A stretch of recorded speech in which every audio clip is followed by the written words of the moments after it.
Well, the big story that we continue to track, there is turbulence in Indian skies again as another airline is strapped for cash. Gofirst has decided to file for bankruptcy. The airline has stopped all flights. Reports say there is a severe shortage of funds. Reports also say that Gofirst owes more than $800 million to its creditor. Now, Gofirst has blamed Pratt Whitney not only for faulty engines but also for its insolvency. Unfortunately, Pratt Whitney, the engine manufacturer, has completely deceived us. Gofirst has been granted bankruptcy protection by the National Company Law Tribunal. Gofirst has a huge potential to revive and operate again very soon.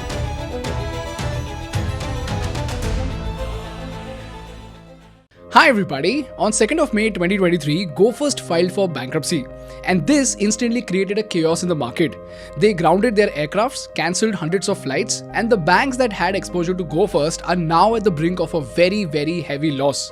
Now, while most people might think of this to be yet another case in the graveyard of airlines, we found out something very fascinating. And our sense is that Gofirst going bankrupt is not a bad thing at all. Instead, Gofirst is using its bankruptcy as a very calculative business strategy to come back into the business. And bankruptcy by itself is a brilliant business strategy in the aviation market.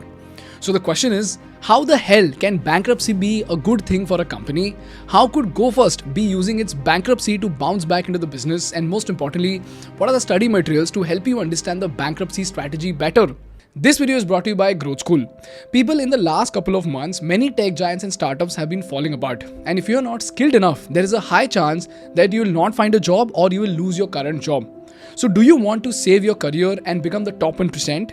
If yes, then through Growth School's paid workshops, you can learn in-demand skills like data analytics, management consulting, marketing, product, design, or even AI and ChatGPT. And yesterday I spoke to the founder of the company to do something very special for you all. I have convinced Web of Sisindi to give a special access to only thinkschool students, by which you can join any paid workshop for free. But the catch over here is that it's applicable only for the first 1,000 people.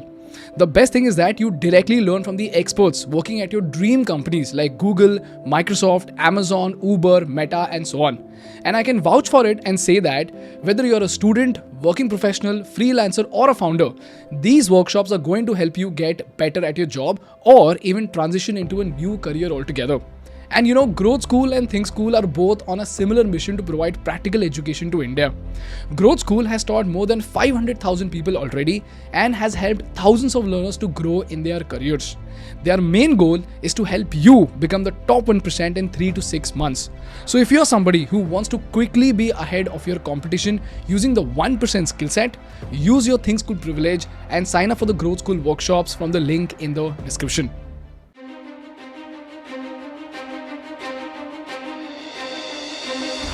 Chalo, as usual, let's start from the basics. This is the breakup of the cost that an airline company incurs during its operation. As you can see, 30% of it is fuel cost, 16% is lease, which is majorly leasing of aircrafts, 5.2% are interest, as in interest payments to the banks, and salaries are 11.8%. Now this breakup is not a big deal at all because that's how costings look like. But with the aviation business, what makes this extremely scary is the fact that the share of the most critical expense of all keeps on changing, and that is fuel cost. For example, in Mumbai in June 2021, the aviation turbine fuel rate was 70 rupees per litre.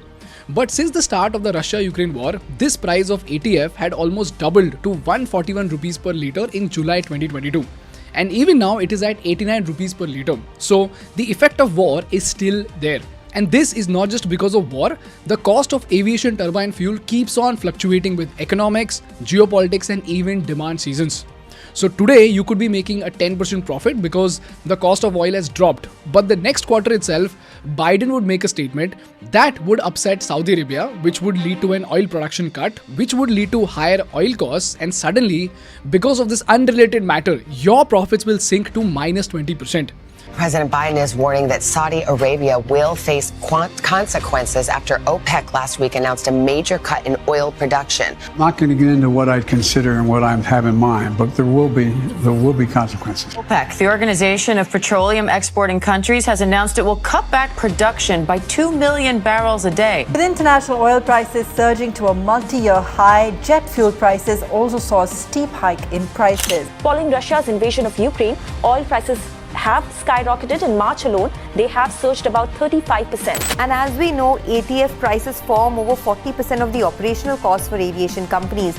Most aviation companies have been reporting losses in the last quarter because of the drain on profitability on account of higher ATF prices.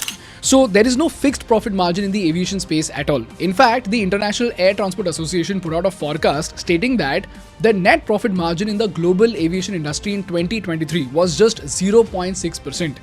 And even in 2019, that is before the pandemic, the industry was operating at a net profit margin of just 3.1%. This is the reason why airline companies are always struggling, and the slightest of changes in the economy can directly lead to a 1,000 crore company going bankrupt. If this is very clear to you, let's understand the case of Gofirst. People, Gofirst was a very successful airline. If you look at their balance sheet, they were making a healthy profit of 150 and 120 crores in 2018 and 2019. And they were so aggressively expanding their business that in 2018, they placed an order for 144 Airbus A320neo aircrafts. This was one of the largest aircraft orders in the history of Indian aviation. But to their misfortune, just like every other airline in India, Gofirst was affected by two forces: the pandemic in 2020 and the Russia-Ukraine war in 2022. And because of these two events, the company went from 152.08 crores in profits to 1,807.91 crores in losses. On top of that, the airline has been struggling with debt of 11,463 crores. And to make matters worse, as you must have seen already in most of the Instagram reels, Gofirst encountered a terrible problem with their engines. Gofirst says Pratt Whitney supplied faulty engines, so they could not operate the planes, and this has led to direct losses. Pratt & Whitney engine of that Boeing 777 aircraft actually exploded mid-air. The company has been facing issues with its current Pratt Whitney engines. 15% of total Pratt & Whitney GTF-powered aircrafts, that's the engine what they are talking about, are grounded because of faulty engines. Gofirst grounded just 7% of its fleet. 3 years later, this number surged to 50%, 50% of the planes were not operational. Unfortunately, Pratt & Whitney, the engine manufacturer, has completely deceived us. Long story short, an American company called Pratt & Whitney supplied the engines to Gofirst, and their engines have a record of breaking down very frequently. So it's not just Gofirst, even Indigo and Lufthansa face the same issue with Pratt & Whitney. But as it turns out, although Lufthansa and Indigo quickly reacted to the situation and fixed the issue, with Gofirst, the problem of engine literally snowballed the company into trouble. Ever since they started facing this issue, they had to ground their aircraft. So in 2018, around 10% of its fleet had to be grounded. Then 26% got grounded in 2021, 34% got grounded in 2022, 40% of their fleet got grounded in the first 3 months of 2023, and finally, 50% of their fleet got grounded by April 2023. Now, as we all know, even with all the planes operational, we were looking at a profit margin of just 3.1%. So obviously with 50% of their fleet grounded, Gofirst started bleeding. India's aviation sector is back in the news. Another airline has hit turbulence. Gofirst. Gofirst has decided to file for bankruptcy. It's now filed for bankruptcy. Gofirst Airlines has filed for bankruptcy citing financial crunch. The airline says it has been forced to ground more than 50 planes. The cash-strapped Indian airline has suspended its flights for Wednesday and Thursday and has filed for insolvency. This is when the fight got ugly, and finally, Gofirst is now suing Pratt & Whitney on multiple charges, demanding a compensation of $1.1 billion. Now the question over here is, why did we say that bankruptcy is a good thing for Gofirst, and how can Gofirst recover from 1,800 crores in losses and 11,000 crores in debt? In fact, in the last 2 decades itself, more than 15 airlines have folded, and none of them have ever flown again. So the question is, what makes us think that Gofirst can bounce back again? Well, here's where, ladies and gentlemen, the bankruptcy strategy of airlines come in. To understand this, we have to understand the two approaches to bankruptcy, and they are liquidation and resolution. In simple words, in liquidation, the entire company is sold off bit by bit to recover money from its assets, and then this money is distributed to the creditors to compensate for their debts. In case of an airline, if a company called Queen-Fisher has 8,000 crores in debt to be paid to the creditors but does not have any money to pay them back, they opt for liquidation. So now a liquidator will be appointed to carry out this process. This liquidator would identify all of Queen-Fisher's assets like 100 aircrafts, real estate like 25 buildings, 100 acres of land, equipment and intellectual property like software and algorithm. Then these assets will be sold off and the money that is raised would be used to pay the airline's creditors in an order specified by the bankruptcy law. So when liquidation happens, it is usually a big loss to the creditors, because if they want to recover 8,000 crores, they might hardly end up recovering 800 crores or less. That is 10 times less money. But once the liquidation process is complete, Queen-Fisher will cease to exist. The airline's employees would lose their jobs and any remaining value for the shareholders would be completely wiped off. So clearly this is a terrible option, right?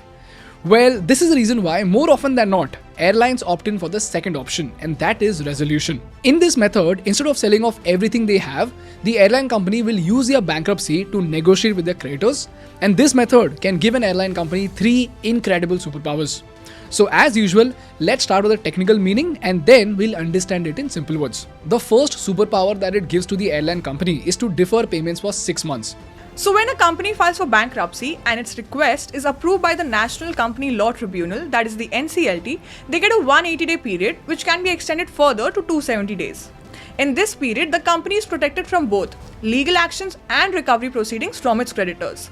In simple words, all their loans are on a pause for the next 6 to 9 months, and all the cases against the company will not proceed for these 9 months. And this works for all payments, including salaries to employees, rent to airline lessors, debt to banks, and all their other creditors. In this time period, an interim resolution professional or IRP is appointed in order to manage the affairs of the company during the bankruptcy process. So a resolution plan will be prepared to revive the company and repay its debts.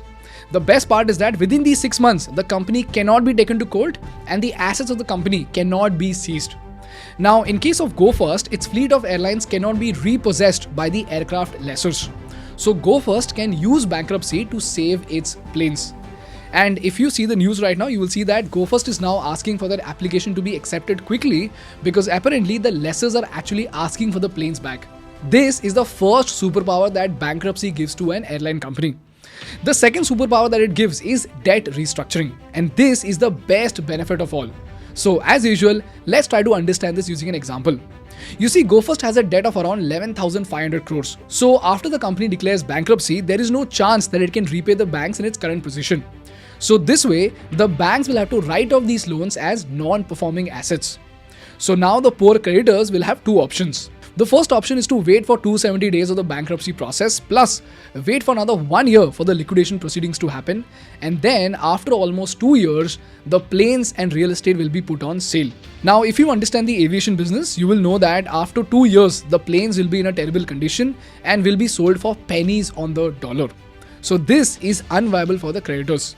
In short, if the creditors have given 2,000 crores, they will get no interest or installment for 1.75 years. Plus, after all this proceeding, they might get hardly 1/10 of what they gave out in loans. So they might recover 200 crore odd only. So this option is clearly a disaster, right? This is the reason why they often go for the second option, which is debt restructuring.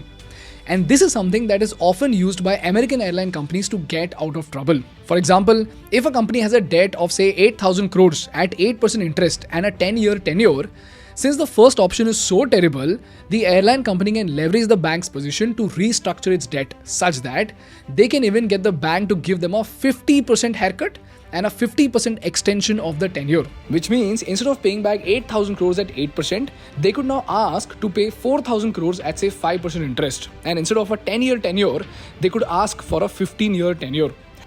Now, just to tell you how big this difference is, 8,000 crores at 8% interest for 10 years gets you an EMI of 97 crores. But 4,000 crores at 5% interest over a tenure of 15 years means you pay an EMI of only 31.63 crores. In fact, if you look at the history of American Airlines, when Delta Airlines went bankrupt, they saved $9.3 billion, Northwest Airlines saved $4.2 billion, and American Airlines saved $8 billion just because of debt restructuring. This is the second superpower of bankruptcy, and this brings us to the third superpower, which is emergency relief for operations. This provision allows the company to continue normal business operations during bankruptcy, such as paying wages and benefits to employees, filing and paying taxes, and meeting certain contractual obligations like rent, insurance premium, or vendor invoices. This can help the company bounce back into profitability. In case of Gofirst, emergency relief for operations can help them pay their staff, their upper management, and the rent for their most important assets, because of which they can come back to business. And you know what, guys? Gofirst can even ask their creditors to pay a part of these bills with fresh loans. And this is important because had Gofirst not filed for bankruptcy and then asked a bank like Bank of Baroda to give them a loan of 500 crores, then Bank of Baroda will be in trouble because RBI will roast them for giving a loan to a bleeding company.